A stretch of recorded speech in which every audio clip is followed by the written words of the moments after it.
Slamming the door shut behind us, I dragged Hao down the hallway. He managed to yank his hand out of mine after several seconds of struggling and points back at the practice room. Something. Sona. Something, Sona. Something. Yeah. Lin. Besides my name, he is saying one other word I recognize. Liang practice. My father rarely had time to talk to me as a child, but when he did, that was the word he used most often. Liang, he'd bark it every 5 seconds whenever he listened to me play the piano. Liang, he'd punctuate each shout by smacking the wall with a steel ruler. Liang, every time I missed a note. Liang, or slouched too much. Liang, or didn't curve my fingers. He never used the ruler on my hands, but I was always afraid he would. Maybe that's one of the reasons I never practiced as much as he expected me to.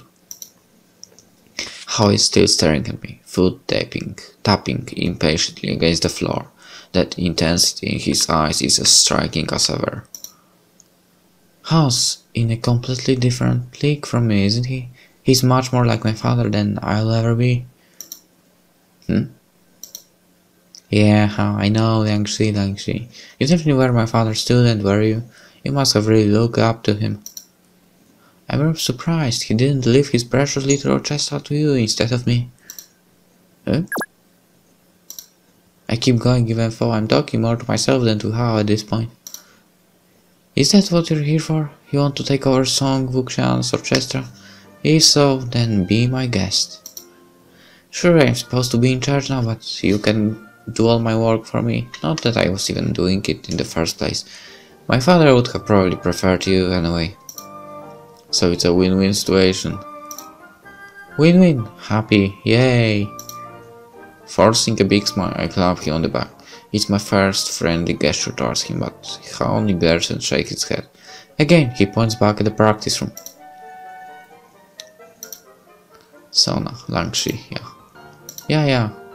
He's talking about the Yangshi again. Talk about the one-track mind. Okay, Hao, I hereby proclaim you as the orchestra's official conductor. Congratulations. I mimic a couple conducting gestures, then point at him and grin. Conductor, you, yay! Hao stares at me like I'm a lunatic, but finally nods.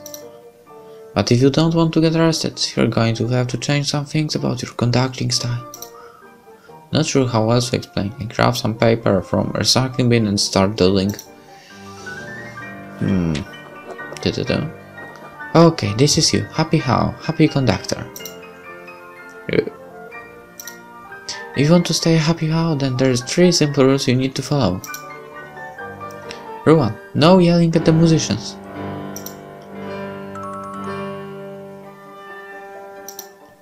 No, Hao, that's not good. Yelling is bad. Making people cry is bad.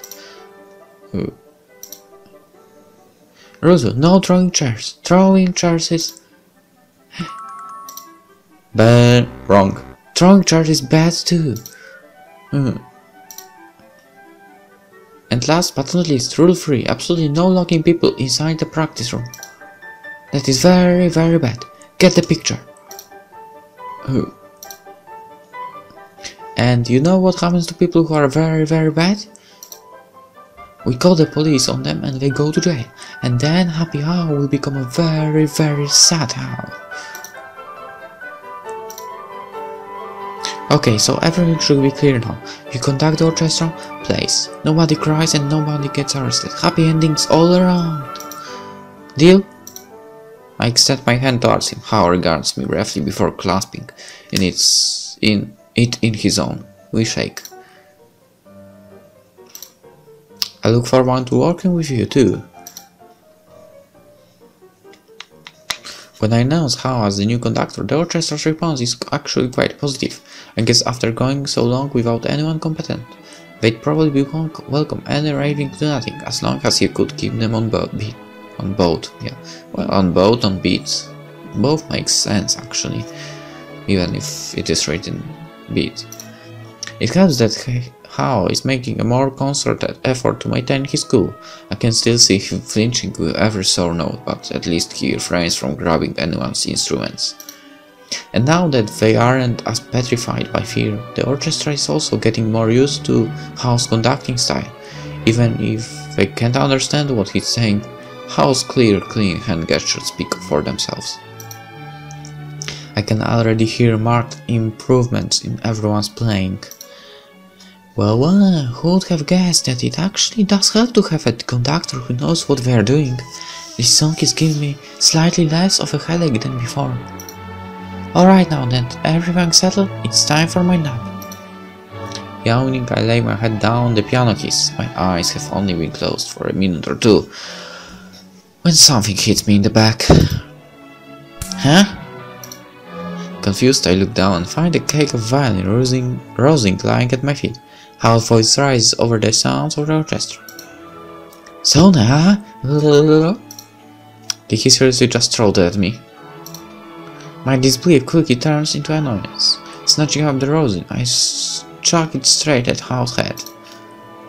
Without missing a beat, he extends his left hand and neatly catches the incoming block. His expression never even wavers, even amidst the gasps of all the players. Whatever, he just got lucky. As I lay back down, the rosin hits me again. Hey, cut it out! Some of the players start to snicker, but Hao silences them all with a severe glare. Shooting him a glare of my own, I make a point of yawning, stretching, and flopping carelessly all over the piano keys. The next thing that hits me is one of Hao's black dress shoes. What the heck? How did he pull that off? Literally. It might be my imagination, but I think I see a corner of Hao's mouth twitching into a smile. Go back to sleep or stay awake? Well, if he keep throwing, we will get bruises. Well, Sona will get bruises, so stay awake. I stay awake for the rest of practice, just in case the next thing he decides to throw is a chair.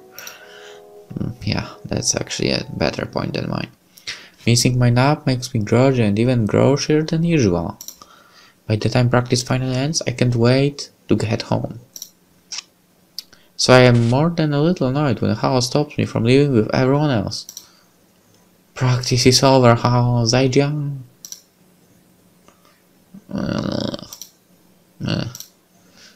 Yeah. Was that did you say I should go home and take a nice long nap to make up for the nap you deprived me of before?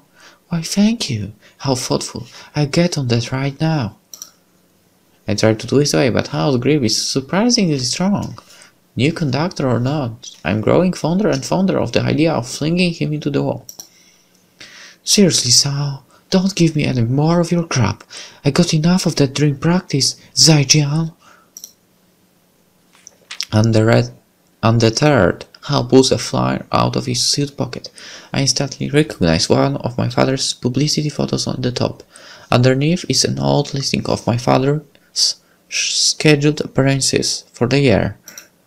One date in particular has been circled several times in red. Link. 14th of February. Oh, did you want to help out with the Valentine's Day concert? Hao nods as I indicate the date on the flyer. Vivaldi. He's shaking his head at Vivaldi. Maybe he's wondering why the orchestra was practicing Vivaldi's spring concerto concert in February. Well, if he's so concerned, he can choose new songs himself. Grabbing a pen, I scribble a number list on the flyer, right next to the concert date. After each number, I jot down a bunch of big question marks. Hao frowns disapprovingly as I shove the paper back into his hands. There you go, Hao. The concert set list is completely up to you. Have fun. Again, Hao grabs my arm before I can leave. Oh, come on, a fancy pants conductor like you can decide our measly set list by yourself, can't you? Apparently not. After dragging me to the nearest chair, Hao hands me a thick stack of sheet music from his briefcase. Yeah, and he's talking something about. I riffled disinterestedly through the songs he's giving me. Bach, Mozart, Debussy. I don't even bother to hide my yawn. Hal glowers reproachfully and shakes his finger at me.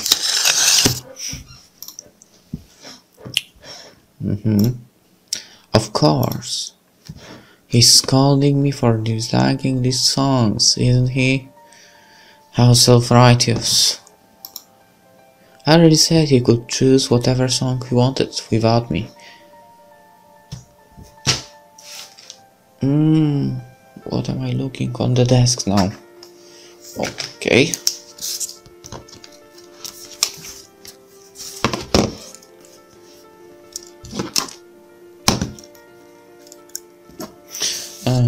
Blah, blah, blah, blah. That he's going to have to deal with my opinions. How boring. Do you want to put the entire audience to sleep? I pondered falling asleep on my hands. I didn't know it was possible for house glare to get any harsher, but obviously I was wrong. Liam, I pretend to fall asleep while he's talking, which earns me a smack from his conductor's baton. Oh fine, you want to know what I think, Hal? I think classical music is a dull as dirt. I wouldn't pay to listen to any of these songs unless I had a bad case of insomnia. It's no wonder I can't stay awake during orchestra practices. Like this, watch! Picking up sheet after sheet of music, I make a show of yawning and dropping on the floor after looking at each one. Sieving. Hal snatches up the fallen pages. One by one, he jabs his finger at the names of the composers. What, so you love any song that has a famous name slap on it? That's so freaking pretentious. People should love music based on the music itself. No more blind worshipping of all dead guys and crap. I knock down the papers. Hal is waving, which means him even more agitated. I can tell from Hal's tone that he's scolding me again. I understand what he's criticizing me for, and that annoys me even more. You know the other reason I hate classical snobs like you and my father? You suck all the life and joy out of music with your stupid forms and conventions. Just look at classical concerts. You can show up in comfortable clothes, you can't stand up and cheer. Heh, you can't even clap in appreciation unless it's at certain times. Where's the life and joy in something as stifling as that? I just don't get it. How is it that you people know so much about music, yet you don't understand music at all? We just keep yelling back and forth, not caring if the other person knows what we are saying. Before we can come to actual blows, though, our argument is cut short by someone opening the door. Tearing my gaze away from House, I notice one of the flutists nervously looking in the room. I'm sorry to interrupt, but I think I left my purse behind. Can I come in real fast and grab it, please? Seizing his briefcase, Hal takes the opportunity to stalk angrily out the door. The girl's eyes dart anxiously from his retreating back to my still-flushed face. Is everything okay with you and Miss Hal, Sona? Sure. Never been better. Me and Steve are crazy, are having loads of fun discussing the concert set list. Is that what we were originally talking about? I can't even remember.